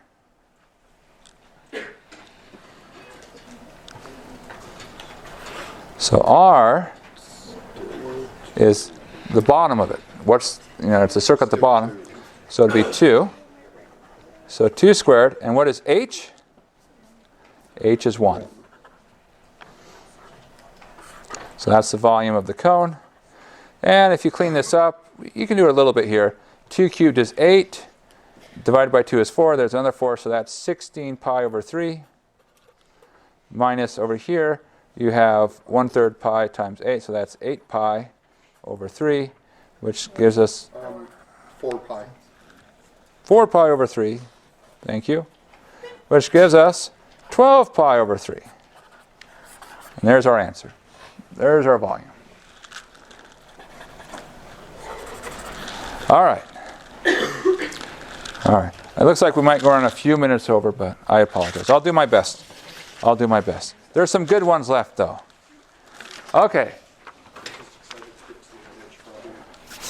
Number 12. Find the line containing the points where the two lines 6 plus 3t, comma minus 3 minus 2t, comma 4 plus t, and 5 plus t, comma 12 plus 4t, comma negative 9 minus 3t, intersect the plane 3x minus 4y plus 5z equals 6. You might walk away from today thinking, we're going to have to find when something intersects the plane on this exam, won't we? No, not necessarily. It's just randomly chosen problems here. Okay, so here, you're after a line. All right, so we need a point and direction, but actually it says, look, the line is going to contain 2 points. So what you need to do is you need to find your 2 points and then figure out how to go from 2 points to get to a line. So this is the same process we've done a couple of times now, so I'm just going to go through it really quickly. I'm going to take this line and figure out where it hits the plane. So 3 times 6 plus 3t minus 4 times negative 3 minus 2t plus 5 times 4 plus t equals 6. So 18 plus 9t plus 12 plus 8t plus 20 plus 5t equals 6. And we add up the t's. There's 9 plus 8 plus 5 makes 22. 18 plus 12 makes 30 plus 20 makes 50. I'm going to subtract it. 6 minus 50 is negative 44. T equals negative 2. Now that's not the point, but you plug it in, and lo and behold, when we plug in negative 2, we get 6 minus 6, which is 0, minus 3 plus 4, which is 1, and 4 plus negative 2, which is 2. So this is one of our 2 points, 0, 1, 2. I know I did that rather quickly, but it's something we've done before today, so I'd rather move on to something we haven't. Okay, same process, we just repeat. So we're going to get 3 times 5 plus t minus 4 times 12 plus 4t plus 5 times negative 9 minus 3t equals 6. Expand out, 15 plus 3t minus 48 minus 16t minus 45 minus 15t equals 6. And let's see, we get 3 minus 16 minus 15. Oh, that's negative 28. 15 minus 48 minus 45. If it's these are supposed to be nice numbers. Okay, now we can do this. 15 subtract 48 would be negative 33, and then if you subtract 45 off of that, you get negative 78. Move it to the other side. 6 plus 78 is 84. And fingers crossed, does 28 divide into 84? It does. Negative 3. 84 divided by 28 is equal to 3. And then there's a negative sign. So, Numbers weren't that bad. well, we got lucky. Plug it in. We end up with the point 2, because we get 5 minus 3. 12 plus 4 times negative 3 is 0. Negative 9 minus 3 times minus 3 is plus 9. So it looks like 0 again. So there's our second point. So we have 2, 0, 0, 0, 1, 2. So how do we get the line? Well, we need the vector. So to get the vector, we have our 2 points in 3-dimensional space somewhere here. We just make the vector that goes between them. So let's say I start here. So to get from 2, 0, 0 to 0, 1, 2, that would be down by 2, up by 1, up by 2. So this is the direction of the line. And therefore, our final answer, x, y, z, we pick either one, doesn't matter. I'll say 2, 0, 0, 2, 0, 0, that's the point. And then minus 2t plus t, I'll go ahead and put a 1 there, and plus 2t. And that's our form. Most of the time we'll ask for things, but we might even say put it into parametric form. Parametric form means in this format. So you've got your point, your 2, 0, 0, and then of course you have your direction vector. So you should be really comfortable of, given a line, how to read off the direction vector, and a point, given a point and a direction vector, how to write down the equation for a line. Okay, last two. Now, if I had been teaching the class this semester, this would have been on the test. Ah, I know, what a shame. It's a good problem. You'll like it. You find yourself setting off on an adventure that takes you from a small village on a steep trail through the mountains. You casually notice that the trail on which you will travel could be described by the parametric curve. X of t equals 4t, y of t equals 8/3 t to the 3/2, and z of t equals t squared. All coordinates are measured in furlongs with the village located at t equals 0 and moving in the positive t direction. Now you're probably thinking, I don't know if I'd casually notice that. But even if you didn't casually notice that, you could just toss a coin to your cartographer, and I'm sure that they could give you that information. All right, so after you have traveled a total distance of 21 furlongs on the trail, you see that you must quickly send a message back to the village.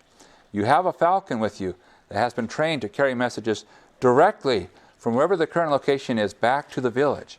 How many furlongs must the falcon fly to return to the village? All right, so there's a lot of interesting things going on here, but it's actually, we can strip most of it away. 21 is equal to the integral between 0 and x of r prime. Let's highlight things that we know we're going to need. We know we're going to need this parameterization because clearly, if we were reading some fantasy novel, they wouldn't pause in the middle of the fantasy novel to talk about a parametric curve. So somehow, this is useful information. We know we start at time 0. We don't know where we go. We know we've gone a distance of 21 furlongs.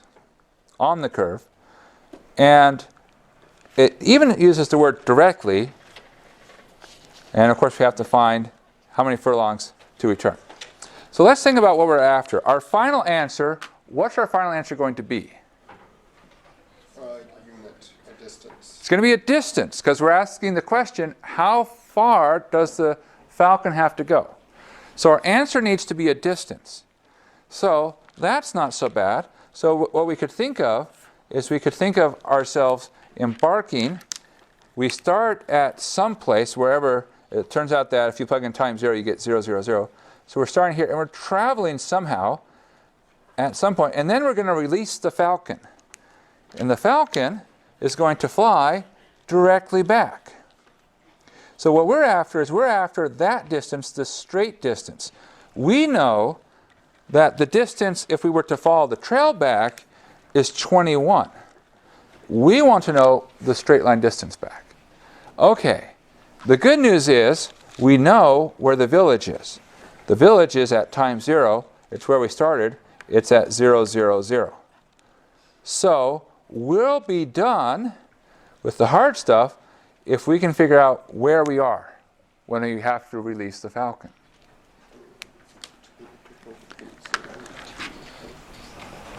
All right, so far so good? Do you see our setup now?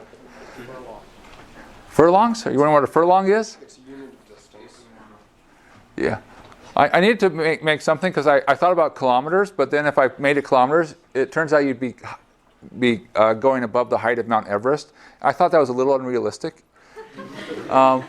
Even though it's just a fantasy story, I still think I want to keep it a little bit grounded. Here you only have to go up like 8,000 feet. Okay, you can do that. That's possible. I've climbed mountains before. That's possible. Okay, so we have to figure out, all right,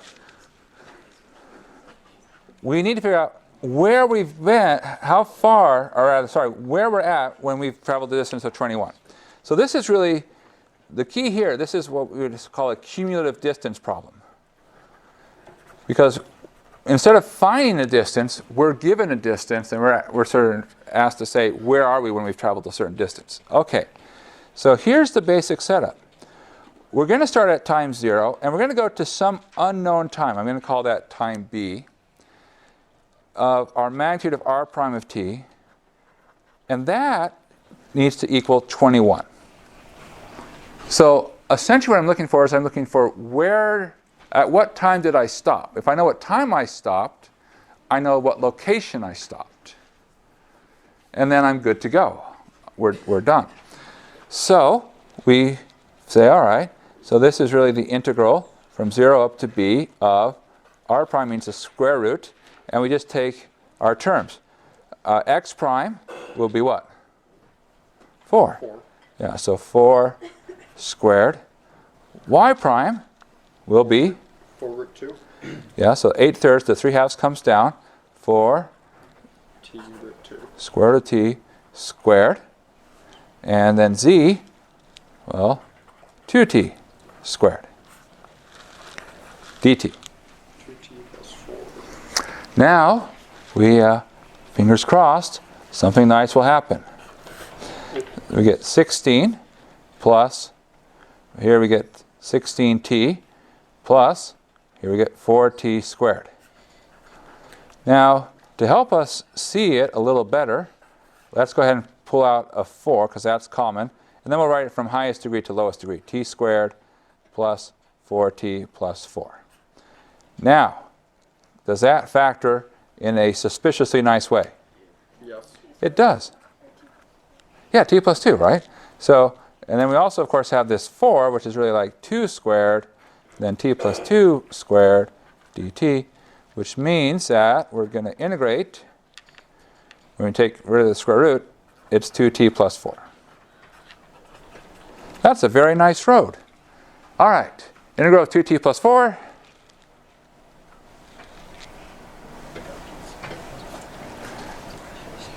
T squared plus 4t.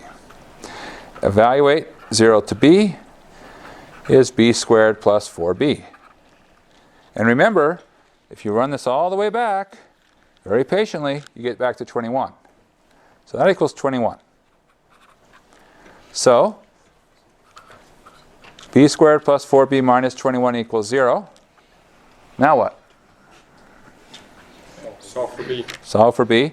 We cross our fingers and hope that this factors. 7 and 4. Well, 7 and 4? Sorry, negative 4. 7 and 3 I definitely agree with, because there's not many ways to write 21. Plus 7. Sorry, what? Positive 7, negative 3 sounds good to me. Now that says b is negative 7 or b is 3. Well, because our time is moving in the positive t direction. So we're moving, t is moving positive, so we can't have a negative answer. Now, b equals 3 is not our answer, because we're after a distance. This is not an answer. This is sort of a time. So what's our next thing to do? Plug B into the original equation. So we plug 3 into where? The parametric curve. X, Y, Z. So at b equals 3, the location is, so we plug it in, 4 times 3, well, that's 12. 8/3 times t to the 3/2. Now, it turns out that 3 to the power of 3/2 is like square root of 3 times square root of 3 times square root of 3. But I can combine 2 of those square root of 3's together. So it becomes like 3 times square root of 3, and I have an over 3, so I can write it as 8 root 3. And then the last one, 3 squared, is 9. So this 12, 8 root 3, 9, that is what we were looking for. 12, 8 root 3, 9. So that's where we release the falcon. Let's make a vector. And we don't need to make a vector. We already have one. We don't need, we don't have any vector. We need a distance. So we're going to use the distance formula. So our distance formula says it's the square root of square of the first term, square of the first, 144. Sorry. 8 root 3, if you square that, that's 64 times 3, which is, that's right, 192, good. Square 9, that's 81. And if you add those all together, you end up, let's see, there's a 7, and then there's another number, and then there's a 3. Square root of 317. Now, there's a reasonable check to make. What should be true about this number? It should be less than 21. It should be less than 21.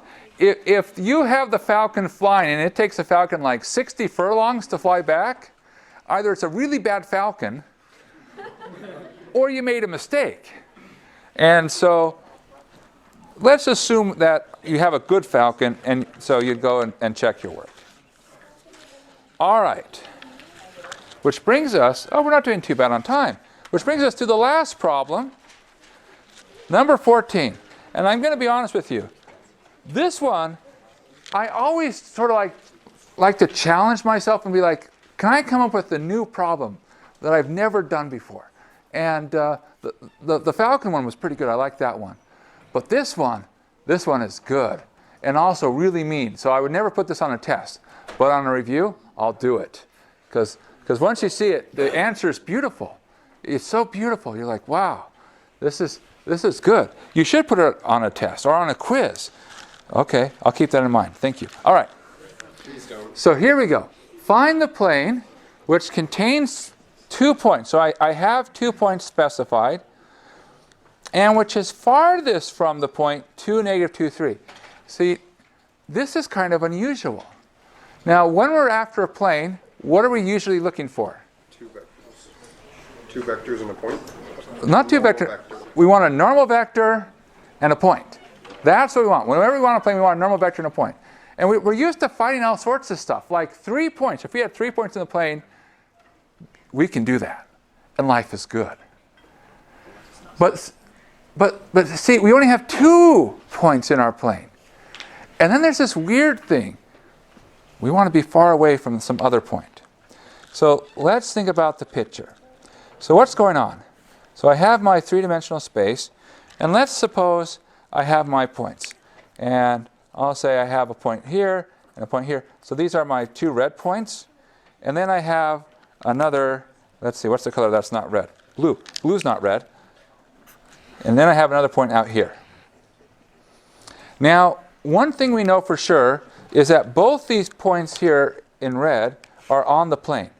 So that tells me that, in fact, if I were to think of the line, that for sure is in the plane.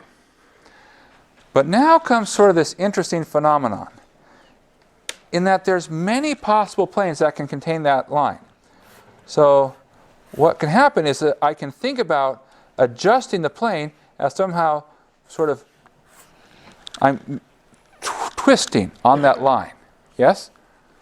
Because you can imagine that if I fix a line, I can fix a line, but I can still rotate the plane. I still have like 1 degree of freedom left. Yes? Is that somewhat convincing that that's true? Okay. So now the challenge is how to pick the right one. Here's the thing. Let's just change our perspective. Let's look at this picture in just the right way. And maybe if we do that, we'll see what's going on. So, what's just the right way, you wonder? Let's look from the most convenient angle.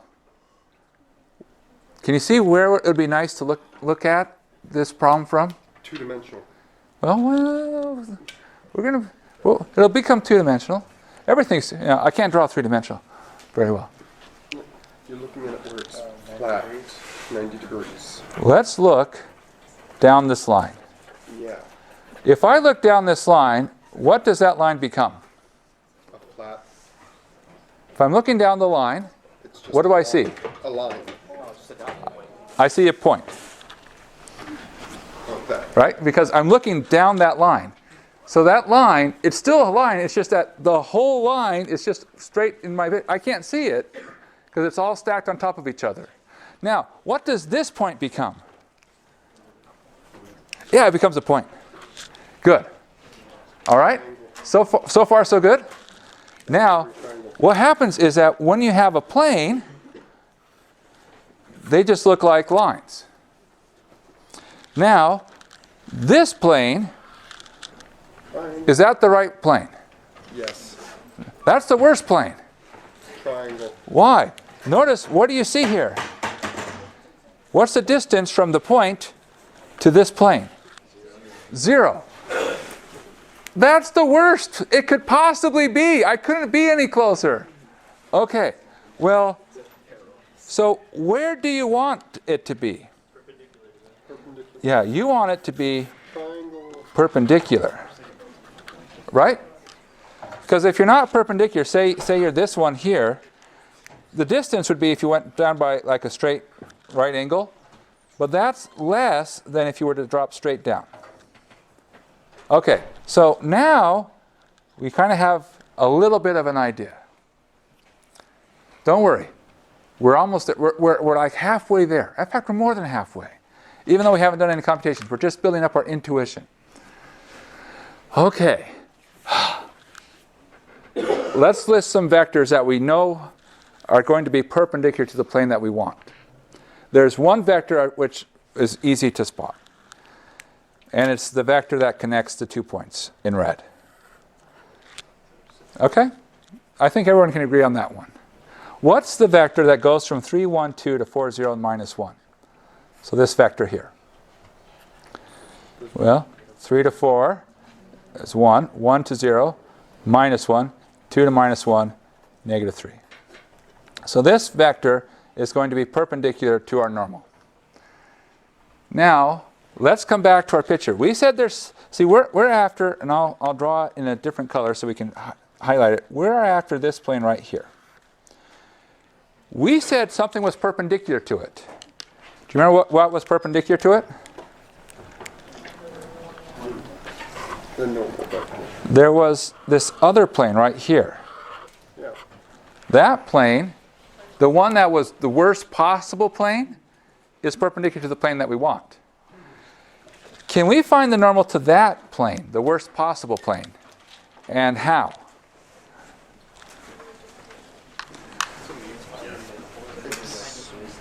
Sorry, what? The cross product should be 0, right? Well, we don't have two vectors yet. Oh, you can Well, make a I'm vector saying from if you make a points. vector from, Yeah, you can make a vector from those vectors. yeah, From what 2 points? the, Like on any of the red points, you can just pick one. Like to here? Aha, good.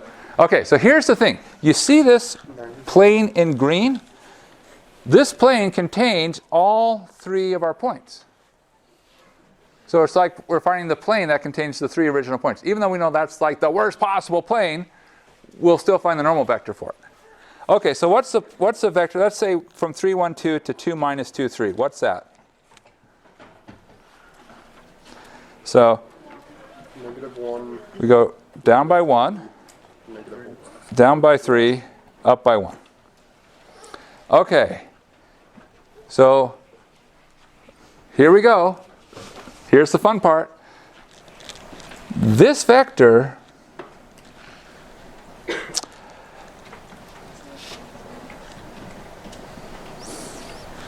well, I'm trying to see if I can justify that it's actually perpendicular to the plane I want. We are going to do something a little strange here.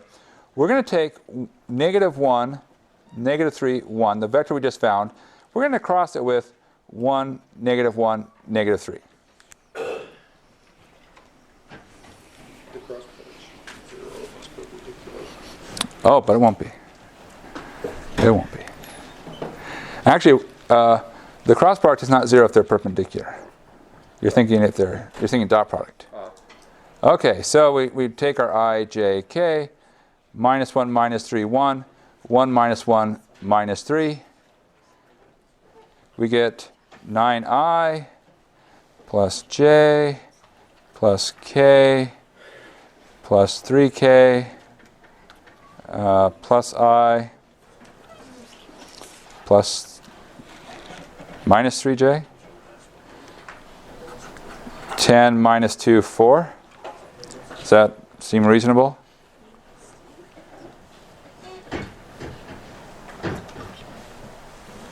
Is that everyone's okay with that? All right, good. Okay, so 10 minus 2, 4. What vector is that? So 10 minus 2, 4, I'm going to come back to the picture. We're close. We're almost there, I promise.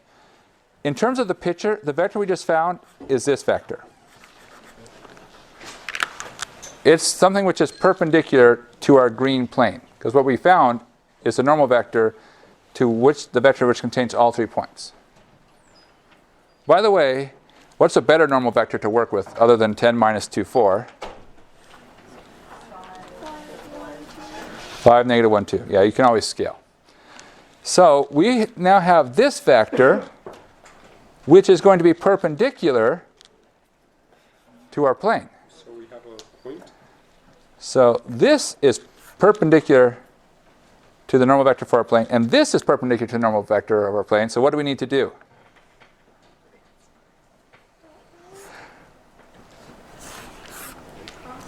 We have to cross them. Again. So 1, -1, -3, cross 5, -1, 2. So this is a technique so nice, we'll do it twice. I, j, k, 1, -1, -3, 5, -1, 2. And I will say that there are other ways to approach this problem. I just like to try to do things geometrically, because I think there's a lot of power in using geometry. And so if you can learn to think geometrically, it can really, it's amazing how far you can go. So let's see, I seem to be getting some terrible numbers, but that's okay. The numbers are what the numbers are. I mean, that's how life goes. -25 plus 17 plus 8 is 0. -5 plus 17 minus 12 is 0. Okay, now, what is this vector? That is our normal vector. So this is our desired normal vector. So we're ready to write down our answer. minus 5x minus 17y plus 4z equals, and how do we finish it up? Yeah, we use one of our 2 points. So for instance, probably the one with the 0, because 0 is your friend. As often as you can hang out with 0, you should do it. 0 is pretty cool. Okay, so plug in 4 times negative 5 is negative 20. Then you get 0, and you get minus 4. So that would be negative 24. And that's the answer. Minus 5x minus 17y plus 4z equals negative 24. A beautiful problem. This one is definitely very challenging, and the ones on the exam will be less challenging. But it's always good to push yourself. Try to think geometrically. That's why I'm taking calculus. Well, good. You should take calculus. All right, good luck on the exam. See you later.